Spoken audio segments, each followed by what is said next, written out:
कि कुछ मेरा जल गया, कुछ तेरा जल गया होगा।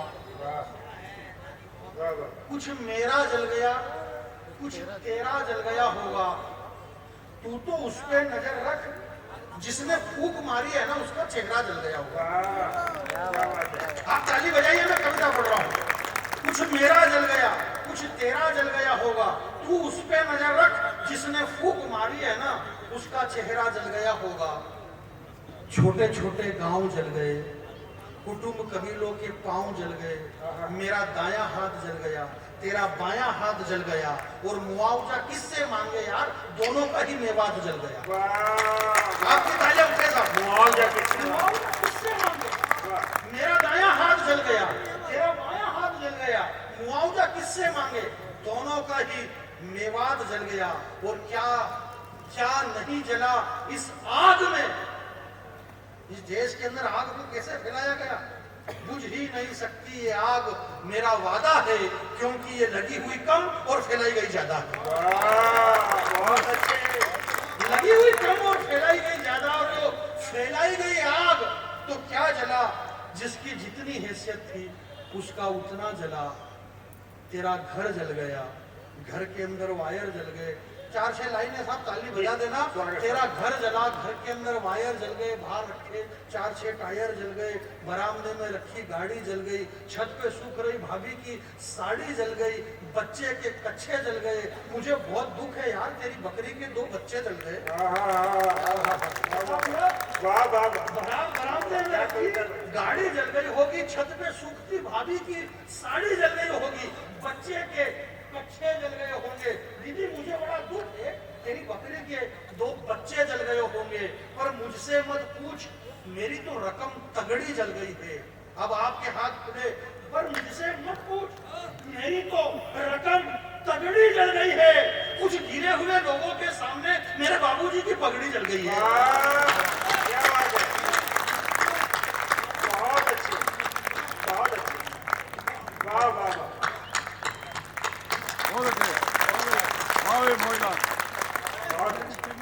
मैं ये कह रहा था कि मैं ये कह रहा था, बस ये कह रहा हूँ जो कह रहे हूँ। तो इससे ज्यादा देखो, मैं क्या हूँ कि आदमी हास्य रस का ही हूँ। ये तो पवार जी के साथ यदा गदा इनका आशीर्वाद मिलता रहता है, तो ऐसा जोर जोर से और वीर रस की बातें करते हैं। हालांकि मैं ज्यादा देशभक्ति और ऐसा कुछ नहीं, क्या कि लोगों के कई बार ऐसी कविताओं से रोंगटे खड़े हो जाते हैं। और दिक्कत ये नहीं है वीरेंद्र जी के रोंगटे खड़े हो जाए, दिक्कत ये कि बहुत दिनों तक फिर वो रोंगटे बैठते ही नहीं। क्या बात है। छोटे छोटे बच्चे चड्डी बनियान नहीं पहन पा रहे क्योंकि रोंगटे खड़े रहते हैं। डॉक्टर इतनी लूटपाट करता है, बीमारी समझ में नहीं आती। बोले काई की बीमारी, बोले रोंगटे खड़े करने की बीमारी। इसलिए देशभक्ति अपनी जगह पे, ऐसी कोई बात नहीं करूंगा कि आपके रोंगटे खड़े हो जाए, परंतु बात सोचने की मैं करूंगा कि इस रामलीला के पवित्र मंच पर भगवान श्री राम की साधना, आराधना, और वह श्री राम जो राम क्या है और क्या नहीं राम के, मैं तो कुछ भी नहीं जानता हूँ, परंतु मैं इतना जरूर जानता हूँ कि अगर राम के दुश्मन से भी पूछा जाए कि तेरा दुश्मन कैसा हो, तो वो रावण भी कहते कि दुश्मन हो तो राम जैसा हो। उस पवित्र मंच पर इस देश के अंदर जिस तरह से माहौल बनाया जा रहा है यार, ऐसा माहौल इस देश में कहीं है ही नहीं। भगवान श्री राम का दरबार और अंजुम रेवर आमंत्रित है। बताओ इससे बड़ी देश की कौमी एकता क्या हो सकती है यार। जिस हिंदुस्तान के अंदर भगवान फजर की पहली नमाज, भगवान सूर्यदेव जब दस्तक देते हैं उस वक्त फजर की पहली नमाज होती है। फजर, जोहर, असर, मगरिब, इशा 5 वक्त की नमाज करता है जिस हिंदुस्तान का मुसलमान, उस देश के अंदर का मुसलमान गलत कैसे हो सकता है? जिस देश का हिंदू नदी को बहती हुई नदी को मां मान ले, वृक्ष को पीपल में देवता मान ले, गाय में 33 करोड़ देवता मान ले, पत्थरों को भगवान मान ले, हिंदू गलत कैसे हो सकता है? और वो जैन अपने पाँव में चप्पल भी नहीं पहने कि मेरे पाँव में कोई चींटी या दबके नहीं मारे, वो जैन गलत कैसे हो सकता है? इस देश का हिंदू अच्छा, इस देश का मुसलमान अच्छा, यहाँ का जैन अच्छा, यहाँ का बौद्ध अच्छा, यहाँ का सरदार अच्छा। मेरे पास में ये कहना चाहता हूँ मेरे भाइयों कि आप भी बहुत अच्छे हैं और हम भी बहुत अच्छे हैं, तो फिर ये आग लगाने वाले किसके बच्चे हैं? वाह क्या बात है, वाह वाह वाह। ये आग लगाने वाले किसके बच्चे हैं? ये आग लगी तो क्या क्या नहीं जला इस आग में। ये तो राम प्रसाद ताऊ से पूछो बचाई क्या इस बाग में। वाह, बहुत पूरा अच्छे। ना वो विश्वास जल गया, ऊपर से नीचे तक पूरा के पूरा अमल ताश जल गया। दादी माँ के हाथ की एक निशानी थी, दादी माँ के हाथ की पत्ती पत्ती झुलस गई उस पारिजात की। चंपा चमेली जूही और बेचारी केत की आग पकड़ ली। गेहूं की बालियों ने फसल खत्म हो गई पूरे के पूरे खेत की। और इसके बाद भी कुछ भी नहीं जला। वाह भैया। भगवान की इसके बाद भी कुछ भी नहीं जला। यूं कहते हुए कुछ दलाल खड़े हैं। वाह, इसके बाद भी कुछ भी नहीं जला। क्या बात है?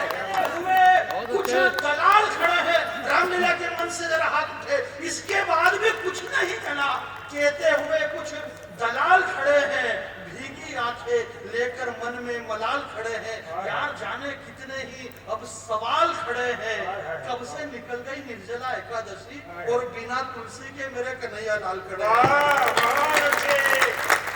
कब से निकल गई और मेरे बिना तुलसी के भाई, मेरे बहुत सुंदर। कन्हैया लाल खड़े हैं। हमारी शक्ति सही जगह नहीं लग रही। शक्ति कहाँ लग रही? देश के इतने बड़े गीतकार यहाँ पर बैठे हुए और हम मुंबई से निकलने वाले उन लोगों ने गीत लिख दिए, कॉपी तो मुझको उधार दे दे, बदले में यूपी और बिहार ले ले। मैंने कहा तेरे बाप का राजा जो यूपी और बिहार दे देगा, बदले में वो बिहार का बोस लालू प्रसाद एक पप्पी नहीं लेगा। और तो एक पप्पी वो भी उधार, बदले में करिश्मा कपूर यूपी और बिहार। मैंने कहा तेरे बाप का राजा जो यूपी और बिहार दे देगा, बदले में वो बिहार का बोस लालू प्रसाद एक पप्पी नहीं लेगा। माना कि करिश्मा कपूर तू को ओहदे चतुर, पर अभी तक कोई चुनाव नहीं लड़ी है, इन नेताओं के चक्कर में नहीं पड़ी है। ये लालू प्रसाद विश्व के सारे रिकॉर्ड तोड़ देगा और जिसने पशुओं का चारा तक नहीं छोड़ा, तेरा गोरा गाल छोड़ देगा। क्या बात है, बहुत अच्छे। हमारी ताकत सही जगह नहीं लग रही साहब। ताकत कहाँ लग रही है? मैं आपके बीच में ये बात कहना चाह रहा था। बात ये कह रहा था कि ये मेरे पुराने प्यारे मित्र, ऐसे कैसे बदल गया रे तेरा चरित्र। तू भूलने का इतना आदी कैसे हो गया है। एक पंक्ति आप पकड़ लेना, तू भूलने का इतना आदी कैसे हो गया है। शायद तूने कुरान ढंग से नहीं पढ़ी, इसीलिए जिहादी हो गया है। वाह, बहुत अच्छे। आपकी तालियां कमजोर में कम कर रहा हूं। वाह, वाह, वाह। शायद तूने कुरान ढंग से नहीं पढ़ी, इसीलिए जिहादी हो गया है। माँ की कोख से पहला कदम तूने इसी धरती पर रखा है। हाँ, माँ की कोख से पहला कदम तूने इसी धरती पर रखा है। ये धरती में ये मंच है, यहाँ पे वो पैदा नहीं हुआ था। पैदा तो वो दिन वहां पे हुआ था, पर ऐसा करना पड़ता है बीच बीच में मेरे को, कविता के बीच में। माँ की कोख से पहला कदम इसी धरती पर रखा है। इस मिट्टी के स्वाद को तूने कई बार चखा है। तेरे अब्बू की उंगली पकड़ करके इस धरती पर तू घूमा है। ठोकर लगी तो सैकड़ों बार इस मिट्टी को तूने चूमा है। इस गांव के गलियों के चबूतरे पर तूने कई रातें काटी है। रोहतक के प्यारे लोगों जरा आपके हाथ उठे। इस गांव की मिट्टी की गलियों के चबूतरे पर तूने कई रातें काटी है। तुझे पता ही नहीं यार, ईद की सेवैया तूने मेरे घर तक आकर के बांटी है। ईद की सेवैया, आपकी तालियों को और जवान करना। ईद की देश में किस तरह से नफरत फैलाई जा रही है।